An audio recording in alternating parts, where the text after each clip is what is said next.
ಶ್ರೀ ಮಹಾಗಣಪ ನಿರ್ವಿಘ್ನತೆಯ ಮಾಡಿಸು ಕ್ಷೇಮದಿಂದೆನಗೆ ಕಾಮಿತ ಫಲವನಿತ್ತು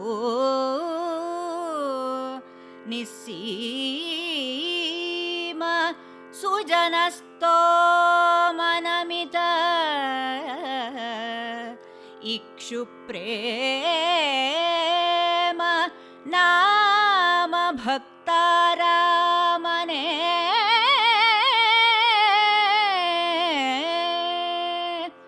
ಸೋಮಭೂಷಣ ಸಾಮಗಾನ ಭಕ್ತ ಪ್ರೇಮ ಹೇ ಮರತ್ನ ಕಿರೀಟದಾಮ ಶೃಂಗಾರ ಗುಣ ಕಾಮಹೋ ಮನ ಪುತ್ರ ಗಣಪ ಮಾಡಿ ಕೃತಿಗೆ ಸ್ವಾಮಿ ನಿರ್ವಿಘ್ನತೆಯನು. ಎಲ್ಲರಿಗೂ ನಮಸ್ಕಾರ. ಸಂಕ್ರಾಂತಿ ಹಬ್ಬದ ಈ ಸುಸಂದರ್ಭದಲ್ಲಿ ಕವಿ ಪರಮದೇವರ ವಿರಚಿತ ಶ್ರೀ ತುರಂಗ ಭಾರತ ಈ ಕಾವ್ಯದ ಕಥಾಭಾಗ. ಕವಿಯ ಪರಿಚಯ ನೋಡೋದಾದ್ರೆ, ಇವನನ್ನ ವೈಶಿಷ್ಟ್ಯ ಪರಮಣ್ಣ ಕವಿ ಎಂದು ಕರೀತಾರೆ. ಧರೆಯೊಳಗೆ ಕೊಡಚಾದ್ರಿ ಪರ್ವತದ ಸನ್ನಿಧಿಯೊಳಿರುವ ಹನ್ನರ ಸೀಮೆ ಸುಳಿಗೋಡು ಗ್ರಾಮದೊಳು ಧರಣಿಸುರ ಶಂಕರ ನಾರಾಯಣನ ವರಕುವರ ಪರಮ ದೇವಾಂಕನೆಂಬಂ. ಈ ಕವಿಗೆ ಲಕ್ಷ್ಮೀಶನ ಹಾಗೂ ಸುಬ್ರಹ್ಮಣ್ಯ ಕವಿಯ ಪ್ರಭಾವ ಕೂಡ ಕಾವ್ಯದಲ್ಲಿ ಇದೆ. ಇವನು ಉಪಮಾ ಪ್ರಿಯ, ಜೊತೆಗೆ ಹರಿದಾಸ ಪ್ರಿಯನೂ ಆಗಿದ್ದಾನೆ. ತಾನು ಸ್ವತಃ ಹಲವಾರು ಕೀರ್ತನೆಗಳನ್ನು ರಚಿಸಿ ಹಾಡಿಸಿ ತಾನು ಒಬ್ಬ ಹರಿದಾಸನೆನಿಸಿಕೊಂಡಿದ್ದಾನೆ. ಇವನು ಒಬ್ಬ ಅವಧೂತನಂತೆ ಕೂಡ ಸಾಹಿತ್ಯಕ್ಕೆ ಕೊಡುಗೆ ನೀಡಿದ್ದಾನೆ. ಈ ಕವಿ ಒಬ್ಬ ಸಂಗ್ರಹಕಾರ, ಮಹಿಮಾಪುರುಷ ಎಂಬ ಗೌರವಕ್ಕೆ ಪಾತ್ರರಾಗಿದ್ದಾರೆ. ಇಂತಹ ಕವಿಯ ಶ್ರೀ ತುರಂಗ ಭಾರತವನ್ನ ಕೋಡ್ಲಿ ಜಗನ್ನಾಥ ಶಾಸ್ತ್ರಿಗಳು ಶ್ರೀ ತುರಂಗ ಭಾರತ ಭಾವಾನುವಾದ ಸಹಿತ ಎನ್ನುವ ಸರಳ ಕನ್ನಡದಲ್ಲಿ ಕಾವ್ಯಕ್ಕೆ ಭಾವಾನುವಾದವನ್ನು ಬರೆದಿದ್ದಾರೆ. ಕಥಾಭಾಗಕ್ಕೆ ಬರುವುದಾದರೆ, ಶಾಂತಿ ಪರ್ವದ ಕಥಾಭಾಗ. ಕುರುಕ್ಷೇತ್ರ ಯುದ್ಧದಲ್ಲಿ ಧರ್ಮರಾಯನಿಗೆ ಒಂದು ರೀತಿಯ ಪಾಪಪ್ರಜ್ಞೆ ಕಾಡಲಾರಂಭಿಸಿರುತ್ತದೆ. ಕಾರಣ, ಯುದ್ಧದಲ್ಲಿ ನಾವೇ ಬಂಧುಗಳನ್ನೆಲ್ಲ ಸಂಹರಿಸಿದೆವು ಎಂದು. ಆಗ ಶ್ರೀಕೃಷ್ಣ ಧರ್ಮರಾಯನ ಚಿಂತೆಯನ್ನರಿತು ಅವನನ್ನು ಭೀಷ್ಮರ ಬರೆಗೆ ಕರೆದು ತಂದನು. ಹಾಗೂ ಭೀಷ್ಮರು ಕೂಡ ಕುರುಕ್ಷೇತ್ರ ಯುದ್ಧದ ನಂತರ ಉತ್ತರಾಯಣ ಪುಣ್ಯಕಾಲಕ್ಕೋಸ್ಕರ ಕಾಯ್ತಾ ಇದ್ದು ತಮ್ಮ ದೇಹತ್ಯಾಗ ಮಾಡಿದಂತಹ ಕಥಾಭಾಗ ಇಂದಿನದು. ಕೊಂದು ನಾವು ಅಪಕೀರ್ತಿಯಂ ಪೊತ್ತು ಮೃತ ಜೀವದಂದದೊಳ್ ನಾವಿರ್ದ ಬಾಳ್ವೆಯಂ ಸುಡಲಿ ಇದು ವಸುಂಧರೆಯ ಪಾಲಿಸಲ್ ಮನವಿಲ್ಲವೂ ಅದಕ್ಕೋಸ್ಕರಂ ಕೆಡುವುದು ಇಹ ಪರಗಳು ಬಂಧು ಬಳಗವ ಕೊಂದ ಪಾತಕಂ ಬಂದುದೆ ಮಗಿಂದು ನಾವದನು ಪರಿಹರಿಸಿಕೊಳ್ಳದಿರೆ ಸೂರ್ಯ ಚಂದಿರರಿರುವನ ಕವಿರುವವೈ ಶಿವ ಶಿವ ಎನುತ ಅರಸ ಬಿಸುಸುಯಿದನು.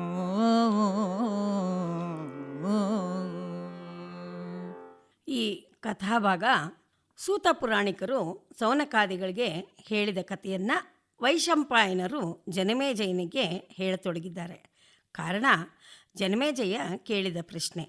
ಯುದ್ಧ ಮುಗಿದ ನಂತರ ಪಾಂಡವರು ಹಸ್ತಿನಾವತಿಯ ಎಲ್ಲ ಮೃತರಾಜರ ಬಂಧುಗಳ ಉತ್ತರ ಕ್ರಿಯಾದಿಗಳನ್ನು ಮಾಡಿ ಒಡೆಯರಾದ ನಂತರದ ಕಥೆಯನ್ನು ವಿವರಿಸುವಂತೆ ಕೇಳಿದಾಗ ಹೇಳುವಂಥದ್ದು, ಧರ್ಮರಾಯ ಪಾಪಪ್ರಜ್ಞೆಯಿಂದ ರಾಜ್ಯಾಡಳಿತವನ್ನು ನಡೆಸೋದಕ್ಕೆ ನಿರಾಸಕ್ತನಾಗಿರುತ್ತಾನೆ.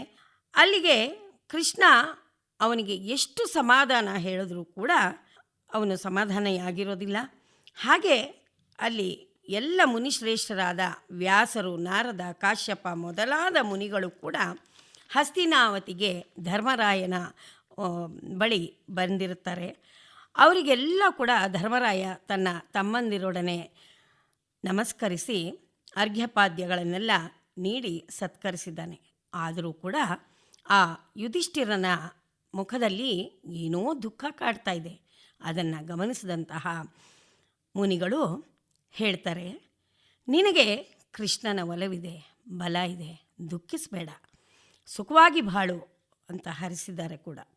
ಆದರೂ ಕೂಡ ಧರ್ಮರಾಯ ತನ್ನ ಪ್ರಾರ್ಥನೆಯನ್ನು ಋಷಿಗಳೊಂದಿಗೆ ಹೇಳಿದ ಪದ್ಯ. ರಾಜ್ಯಕ್ಕೋಸ್ಕರ ಕುಟುಂಬದವರನ್ನು, ಹಿತೈಷಿಗಳನ್ನು, ಗುರು ಹಿರಿಯರನ್ನು, ಪ್ರಸಿದ್ಧರಾದ ರಾಜರನ್ನು, ಅತಿರಥ ಮಹಾರಥರನ್ನು ಕೊಂದಂತಹ ಅಪಯಶಸ್ಸನ್ನು ಪಡೆದಿದ್ದೇನೆ. ಹಾಗಾಗಿ ನಾವು ಬದುಕಿದ್ದು ಕೂಡ ಸತ್ತಂತೆ. ಅಲ್ಲದೆ ಬಾಂಧವರನ್ನು ಕೊಂದ ಪಾಪ ನಾವು ಪರಿಹರಿಸಿಕೊಳ್ಳದೇ ಇದ್ದರೆ ಸೂರ್ಯಚಂದ್ರರು ಇರುವವರೆಗೂ ಅಪಕೀರ್ತಿಗೆ ಅಂದರೆ ಪಾಪಕ್ಕೆ ಗುರಿಯಾಗಿ ಇರಬೇಕಾಗತ್ತೆ ಅಂತ ಧರ್ಮರಾಜ ಹೇಳಿ ನಿಟ್ಟುಸಿರನ್ನು ಬಿಟ್ಟಿದ್ದಾನೆ. ಹೀಗೆ ಧರ್ಮರಾಯ ಪಾಪ ಪ್ರಜ್ಞೆಯಿಂದ ಇರಬೇಕಾದ್ರೆ ಶ್ರೀಕೃಷ್ಣ ಋಷಿಗಳಿಗೂ ತಿಳಿಸ್ತಾರೆ. ವ್ಯಾಸರೂ ಕೂಡ ಧರ್ಮರಾಯನಿಗೆ ಹತ್ಯಾದೋಷ ತಟ್ಟೋದಿಲ್ಲ, ಚಿಂತಿಸಬೇಡ ಅಂತ ಹೇಳ್ತಾರೆ. ಕೃಷ್ಣ ನಿಮ್ಮೊಡನೆ ಇರುವಾಗ ಯಾವ ದುಃಖ ಅಥವಾ ದೋಷ ನಿಮ್ಮನ್ನು ಬಾಧಿಸದು ಅಂತ ಪರಿಪರಿಯಾಗಿ ಹೇಳಿದ್ರು ಕೂಡ, ಸಮಾಧಾನ ಪಡಿಸಿದ್ರು ಕೂಡ ಧರ್ಮರಾಯನ ಚಿಂತೆ ಹಾಗೇ ಮುಂದುವರಿಯುತ್ತೆ. ಯುಧಿಷ್ಠಿರನ ಈ ಮನಸ್ಥಿತಿ ಹಾಗೂ ನಿರ್ಧಾರವನ್ನು ಕಂಡು ಕೃಷ್ಣ ಕೊನೆಗೆ ಭೀಷ್ಮರಿಂದಲಾದರೂ ಬುದ್ಧಿ ಹೇಳಿಸಿದರೆ ಸರಿ ಹೋಗಬಹುದು ಎಂದು ಕುರುಕ್ಷೇತ್ರಕ್ಕೆ ಹೋಗೋಣ ಏಳು ಅಂತ ಹೇಳಿದಾಗ ಯುಧಿಷ್ಠಿರ ಉತ್ಸುಕನಾಗಿ ಒಪ್ಪಿಕೊಂಡಿದ್ದಾನೆ. ಆಗ ಕೃಷ್ಣ ಸಂತೋಷಗೊಂಡು ಎಲ್ಲರ ಒಡನೆ ಅಂದರೆ ತಮ್ಮಂದಿರೊಡನೆ ಆ ಶರಶೆಯಲ್ಲಿ ಮಲಗಿರುವಂತಹ ಭೀಷ್ಮರ ಹತ್ತಿರ ಬಂದಿದ್ದಾನೆ. ಪಾಂಡವರೆಲ್ಲರೂ ಕೂಡ ಭೀಷ್ಮರಿಗೆ ನಮಸ್ಕರಿಸಿದ್ದಾರೆ. ಆ ಭೀಷ್ಮರು ಆಶೀರ್ವಾದ ಮಾಡಿದ್ದಾರೆ. ನಂತರ ಕಣ್ಣು ಸನ್ನೆಯಿಂದಲೇ ಕೃಷ್ಣನಿಗೆ ಭೀಷ್ಮರು ನಮಸ್ಕರಿಸಿದ್ದಾರೆ. ನಂತರ ಕೇಳ್ತಾರೆ, ಇಲ್ಲಿಗೆ ಕೈ ತಂದಿರೆಂದೆನಲು ಕೃಷ್ಣ ತಾನೆಲ್ಲವಂ ನುಡಿದ ಭೀಷ್ಮರ ಕೂಡೆ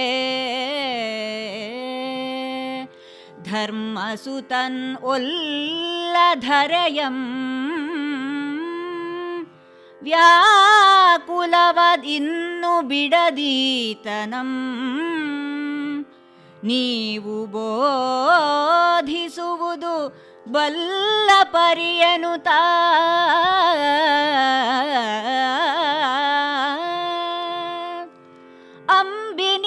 ಅಂಬಿನಿಂದಾದ ಗಾಯಗಳನ್ನೆಲ್ಲವಂ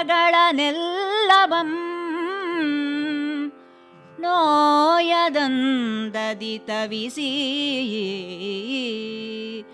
ಹೃದಯದೊಳಗೆ ಎಲ್ಲವಿತಿಹಾಸ ಪೌರಾಣ ಶ್ರುತಿ ಶಾಸ್ತ್ರ ಸಹಿತ ವ್ಯಾಖ್ಯಾನಗಳ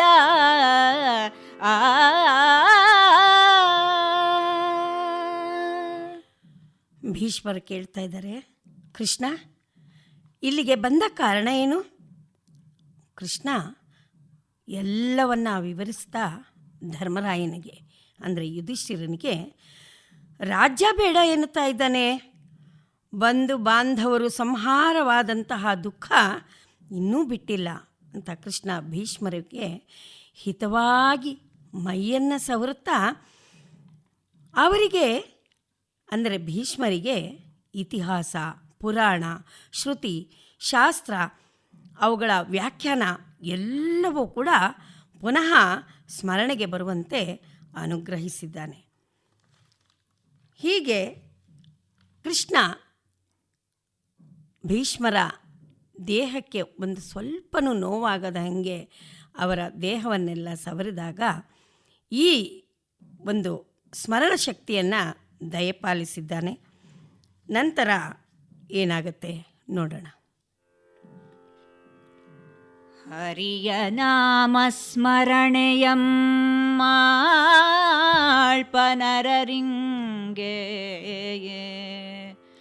ದುರಿತ ಮುಟ್ಟದು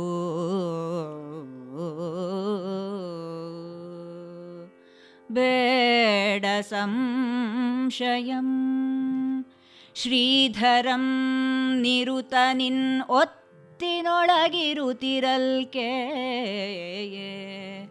ಆವ ಭಯವಿನಿತಿಲ್ಲ ನಿರ್ಮಲನ ಹೇ ಪುರಕ್ಕೆ ನಡೆ ಎಂದೊಡಂಬಡಿಸಿ ಸಾಯಾಹ್ನದ ಪರ್ಯಂತ ಧರ್ಮಶಾಸ್ತ್ರಗಳಂ ಪುರಾಣವನ್ ಒರೆದು ಅರಸಂಗೆ ಇದೇ ಮರ್ಯಾದೆಯೊಳ್ ಧರ್ಮಸಾರವಂ ಪ್ರತಿದಿನದೊಳು ಒರೆದನು. ಯಾವಾಗ ಭೀಷ್ಮರಿಗೆ ಎಲ್ಲ ಸ್ಮರಣೆಯು ಬಂತೋ ಧರ್ಮರಾಯನನ್ನು ಪ್ರೀತಿಯಿಂದ ಕರೆದು ಇಲ್ಲಿ ಬಾ ಅಂತ ಹೇಳಿ ನಿಲ್ಲಿಸ್ಕೊಂಡು ಹೇಳ್ತಾರೆ, ಇವೆಲ್ಲ ಕೂಡ ಶ್ರೀ ಕೃಷ್ಣನ ಲೀಲೆಗಳು. ನಮಗೆ ಕಾಣೋದೆಲ್ಲ ಅಂದರೆ ಪ್ರಪಂಚದ ವ್ಯಾಪಾರ ಎಲ್ಲ ಕೂಡ ಒಂದು ರೀತಿಯ ಮಾಯೆ. ಅಷ್ಟೇ ಅಲ್ಲ, ಕೊನೆಗೆ ಇವೆಲ್ಲವೂ ಕೂಡ ಸುಳ್ಳಾಗುತ್ತೆ. ಅದರಲ್ಲಿ ನನ್ನ ಪಾತ್ರವೂ ಇಲ್ಲ, ನಿನ್ನ ಪಾತ್ರವೂ ಇಲ್ಲ. ನಾಮಸ್ಮರಣೆ ಮಾಡುವಂತಹ ಮನುಷ್ಯನಿಗೆ ಕಷ್ಟಗಳು ಬರುವುದಿಲ್ಲ, ಇದರಲ್ಲಿ ಸಂಶಯವೂ ಇಲ್ಲ. ಧರ್ಮರಾಯ, ಶ್ರೀಕೃಷ್ಣನು ನಿನ್ನ ಬಳಿ ಇರುವವರೆಗೆ, ನಿನ್ನ ಮೇಲೆ ಶ್ರೀಕೃಷ್ಣನಿಗೆ ಪ್ರೀತಿ ಪ್ರೇಮ ಇರುವವರೆಗೆ ನಿಮಗೆ ಯಾವ ಭಯವೂ ಉಂಟಾಗಲಾರದು. ನೀನು ಪಾಪಿಷ್ಟನೂ ಅಲ್ಲ, ಶುದ್ಧನಾಗಿದ್ದೀಯ. ಹೋಗು, ನೀನು ಹಸ್ತಿನಾವತಿಗೆ ಹೋಗಿ ರಾಜ್ಯಭಾರವನ್ನು ಮಾಡಿಕೊಂಡು ಇರು ಅಂತ ಹೇಳಿ ಭೀಷ್ಮರು ಒಪ್ಪಿಸಿದ್ದಾರೆ. ಇದೇ ರೀತಿ ಪ್ರತಿದಿನವೂ ಕೂಡ ಆ ಒಂದು ಪ್ರದೇಶಕ್ಕೆ ಎಲ್ಲರೂ ಭೀಷ್ಮನ ಒಂದು ದರ್ಶನಕ್ಕೆ ಬೆಳಗ್ಗೆ ಬರೋದು, ಪ್ರತಿನಿತ್ಯ ಬೆಳಗಿನಿಂದ ಸಂಜೆಯವರೆಗೆ ಎಲ್ಲ ರೀತಿಯ ಹಿತವಚನ ಬುದ್ಧಿವಾದಗಳನ್ನು ಭೀಷ್ಮರಿಂದ ಕೇಳೋದು. ಸಂಜೆ ಆದ ನಂತರ ಅವರು ಹಸ್ತಿನಾವತಿಗೆ ಹಿಂದಿರುಗೋದು. ಇದೇ ಒಂದು ಕಾರ್ಯ ನಡೆದಿರುತ್ತೆ. ಭೀಷ್ಮರು ಇವರಿಗೆ ಅನ್ನದಾನ, ಗೋದಾನ ಹಾಗೂ ಮುಂತಾದ 16 ಮಹಾದಾನಗಳ ಬಗ್ಗೆ ಕಥೆಗಳ ಮೂಲಕ ಪ್ರತಿನಿತ್ಯ ವಿವರಿಸ್ತಾರೆ.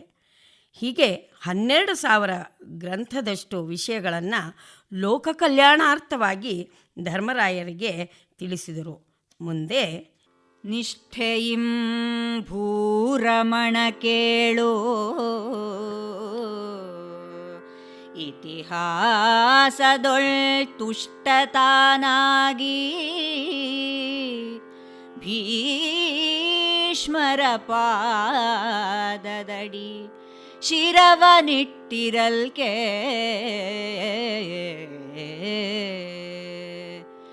ಎತ್ತಿ ಮೊಗನೋಡಿ ಕೇಳೈ ಮಗನೆ ನೀನು ಇನ್ನು ಪುಣ್ಯ ಕಥೆಯ ಥಟ್ಟನಂ ಪೇಳ್ವೆನೆಂದರೆ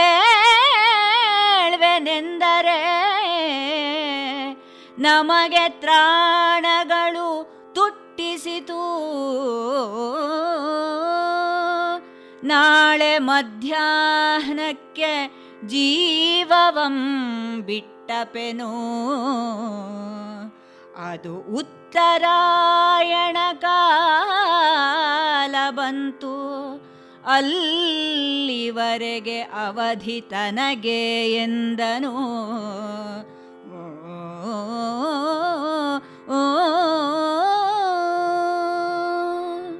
ಕೇಳು ಜನಮೇಜಯ, ಭೀಷ್ಮರು ಈ ಎಲ್ಲ ಕಥೆಗಳನ್ನು ಹೇಳಿದ ಮೇಲೆ ಧರ್ಮರಾಯನಿಗೆ ಭೀಷ್ಮರ ಮೇಲೆ ಭಕ್ತಿ ಇನ್ನೂ ಹೆಚ್ಚಾಗಿ ಅವರ ಪಾದ ಪದ್ಮಗಳಿಗೆ ಸಾಷ್ಟಾಂಗ ಪ್ರಣಾಮ ಮಾಡಿದನು.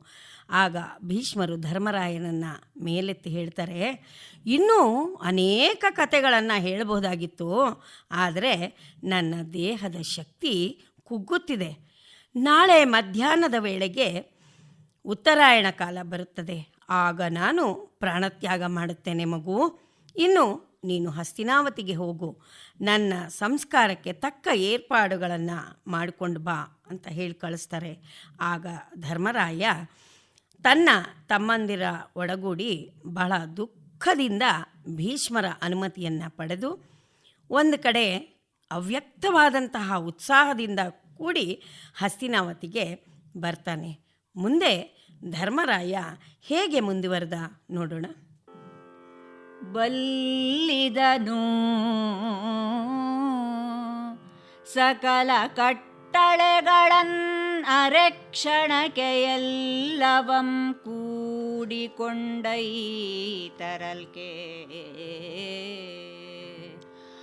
ಆ ಸಮಯದಲ್ಲಿ ಭೀಷ್ಮನು ಪಾಂಡುನಂದನರ ಮೊಗನೋಡಿದಂ ಮಹಾಸಂತಸದನು. ಭೀಷ್ಮನು ಪಾಂಡುನಂದನರ ಮೊಗನೋಡಿದಂ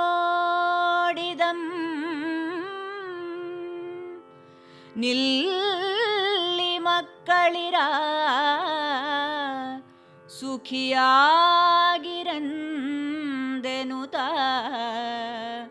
ಕರಪಲ್ಲವವನು ಅವರವರ ಮಸ್ತಕದೊಳಿಟ್ಟು ದಯದಲ್ಲಿ ಗಂಗಾಸುತಂ ಹೃದಯದೊಳು ಹರಿಮೂರ್ತಿಯನ್ನಿರಿಸಿ ಭಕ್ತಿಯಿಂದ. ಜ್ಞಾನಿಯಾದ ಧರ್ಮರಾಯ ಎಲ್ಲ ಸಿದ್ಧತೆಗಳನ್ನು ಮಾಡಿಕೊಂಡು ಬೇಗನೆ ಭೀಷ್ಮ ಇರೋ ಕಡೆಗೆ ತಮ್ಮಂದರೊಡನೆ ಬಂದಿದ್ದಾನೆ.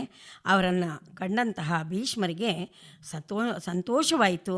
ಅವರು ಮಕ್ಕಳಿರ ಸುಖವಾಗಿರಿ ಅಂತ ತಮ್ಮ ಪ್ರತಿಯೊಬ್ಬ ಪಾಂಡವರ ಮೇಲೂ ತಲೆಯ ಮೇಲೂ ಕೈಯನ್ನಿಟ್ಟು ಕಣ್ಣು ಮುಚ್ಚುತ್ತಾರೆ. ಅಂತರಂಗದಲ್ಲಿ ಶ್ರೀಹರಿಯನ್ನು ನೋಡುತ್ತಾ ಎದ್ದು ಕುಳಿತಾರೆ. ಎದ್ದು ಕುಳಿತು ಆಗ ಶಯ್ಯೆಯಲ್ಲಿದ್ದಂತಹ ಬಾಣಗಳೆಲ್ಲವೂ ಕೂಡ ಹಾರಿ ಹೋಗಿ ದಿಗಂತಗಳನ್ನು ಸೇರಿಕೊಂಡವು. ಸುತ್ತಲೂ ನೆರೆದಿದ್ದ ವೇದವ್ಯಾಸರು ಮುಂತಾದ ಋಷಿಗಳು ನೋಡುತ್ತಿದ್ದಂತೆಯೇ ಭೀಷ್ಮರು ತಮ್ಮ ಅಂತರಂಗದಲ್ಲಿ ಶ್ರೀ ಹರಿಯನ್ನು ಕಾಣುತ್ತಾ ಶುದ್ಧಾತ್ಮರಾಗಿ ಸಮಾಧಿ ಸ್ಥಿತಿಗೆ ಬಂದು ಶಾಸ್ತ್ರವನ್ನು ತಡೆದು ಪ್ರಾಣತ್ಯಾಗ ಮಾಡಿದರು. ಅವರ ದೇಹದ ಶಕ್ತಿಗಳು ಪಂಚಭೂತಗಳಲ್ಲಿ ಅಡಗಿ ಹೋದವು. ಆಕಾಶದಲ್ಲಿದ್ದಂತಹ ಎಲ್ಲರೂ ಕೂಡ ನೆಲದ ಮೇಲೆ ನೆರೆದಿದ್ದ ಋಷಿಗಳು ಭೀಷ್ಮರನ್ನು ಕೊಂಡಾಡಿದರು.